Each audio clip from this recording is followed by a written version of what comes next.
Hello students, सुश्री classes में आपका स्वागत है। आज हम पढ़ेंगे क्लास 11th के व्यवसाय अध्ययन के सेकंड चैप्टर व्यवसायिक संगठन का स्वरूप। इसका हम अगला टॉपिक पढ़ेंगे। अगला टॉपिक है हमारा, यहाँ हम दो टॉपिक्स पढ़ेंगे, साझेदारी के प्रकार और साझेदारों के प्रकार। साझेदारी समझना है आपको तो इसके पहले वाले वीडियोस देखिए, आपको साझेदारी क्या है ये समझ में आ जाएगा। अब हमको देखना है कि साझेदारी के प्रकार यानी काइंड्स ऑफ पार्टनरशिप फर्म्स। इसके अंतर्गत पहला है साधारण साझेदारी। साझेदारी कितने प्रकार की होती है ये हम देख रहे हैं। तो पहला है हमारा साधारण साझेदारी। अब साधारण साझेदारी यानी जो साझेदारी अधिनियम है भारत का 1932 के तहत संचालित होने वाली साझेदारी को साधारण साझेदारी कहते हैं। इसमें साझेदारों का दायित्व असीमित होता है और भारत में इसी प्रकार की साझेदारी प्रचलित है। अगला है सीमित साझेदारी। सीमित साझेदारी यानी ऐसी साझेदारी जिसमें साझेदारों द्वारा दायित्व उनके द्वारा लगाई गई पूंजी के तक ही सीमित रहता है, यानी केवल पूंजी लगाएंगे साझेदार। और भारत में ऐसी साझेदारी का अस्तित्व नहीं है, वो केवल पूंजी लगाएंगे और कुछ नहीं करेंगे। हमारे यहाँ साधारण साझेदारी ज्यादा प्रचलित है जो 1932 के अधिनियम के अनुसार है। फिर है अगला ऐच्छिक साझेदारी।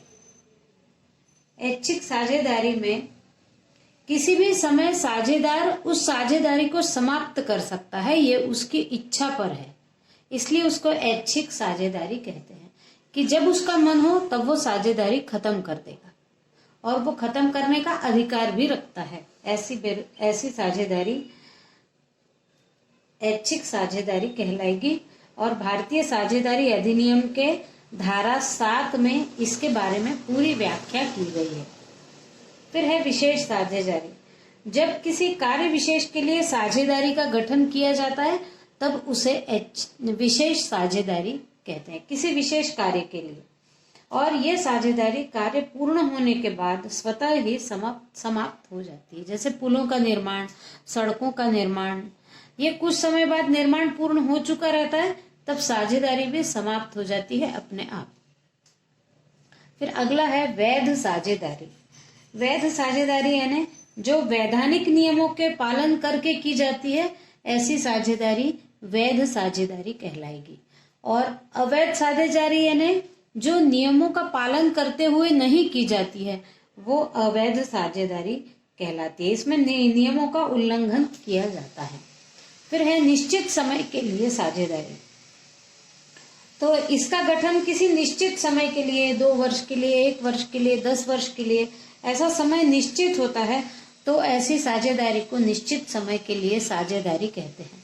और अनिश्चित समय के लिए साझेदारी यानी ये निरंतर चलने वाली साझेदारी है, ये कभी भी समाप्त नहीं होती, इसका कार्यकाल निश्चित नहीं होता है। जब बिल्कुल साझेदार को ऐसा लगे कि अब ये साझेदारी नहीं निभ सकती, तब वैधानिक संकट यदि उत्पन्न न हो तब तक ये चलता रहेगा। और यदि बीच में वैधानिक संकट आ गया तो ये साझेदारी समाप्त भी हो जाएगी। लेकिन यदि कोई इस प्रकार का संकट नहीं आता है तो ऐसी साझेदारी अनिश्चित काल के लिए चलती रहती है। अब अभी हमने देखा साझेदारी के प्रकार यानी काइंड्स ऑफ पार्टनरशिप फर्म्स। लेकिन अब हम देखेंगे साझेदारों के प्रकार, जो साझेदारी करते हैं ऐसे लोगों के प्रकार, टाइप्स और काइंड्स ऑफ पार्टनर्स। इसमें पहला है सक्रिय साझेदार। सक्रिय साझेदार यानी जो साझेदारी में सक्रिय रूप से भाग लेता है, कार्य भी करता है, वो सक्रिय साझेदार कहलाता है। ये फर्म में लेनदार के प्रति उनके दायित्व असीमित होते हैं और इनको सामान्य या साधारण साझेदार भी कहते हैं। यानी सक्रिय साझेदार जिसने पूंजी भी लगाई लेकिन वो कार्य भी उतना ही साथ में सक्रिय होकर कर रहा है, तो ऐसी साझेदारी, ऐसा साझेदार सक्रिय साझेदार कहलाता है। फिर निष्क्रिय साझेदार।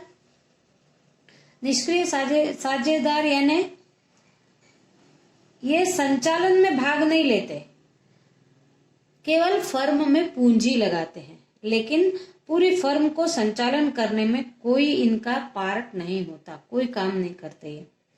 लेकिन लाभ और हानि में इनका भाग होता है। लाभ हो तो भी उनका भाग है और हानि हो तो भी उनका भाग होता है।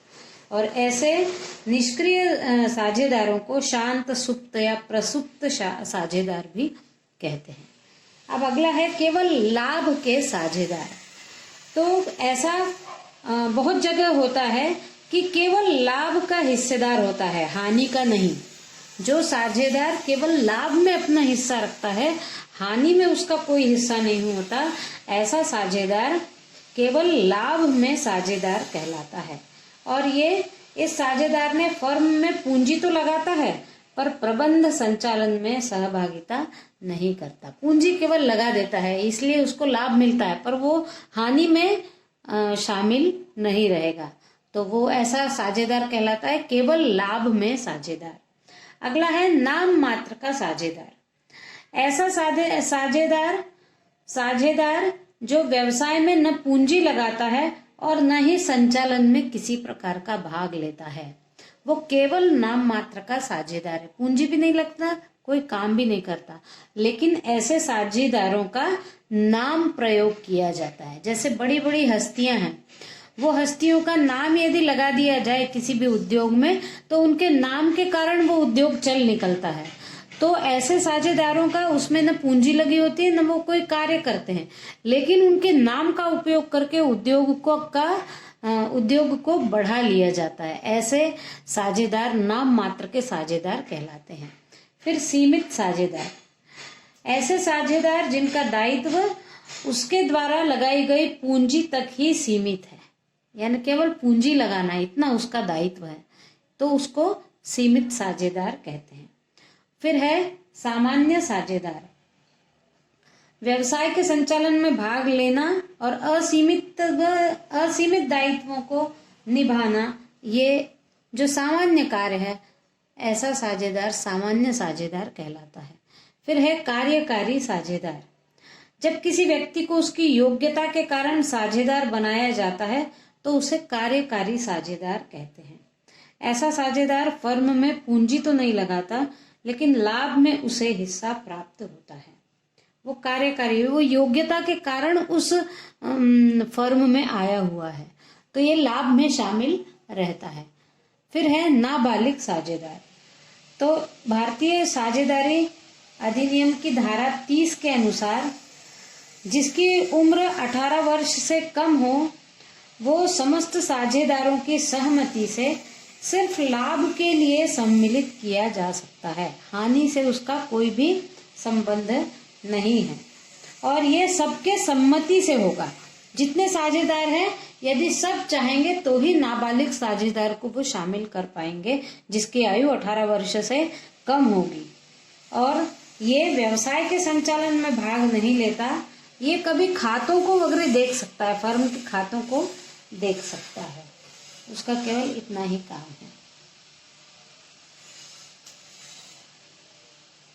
इस वीडियो में इतना ही। Thank you.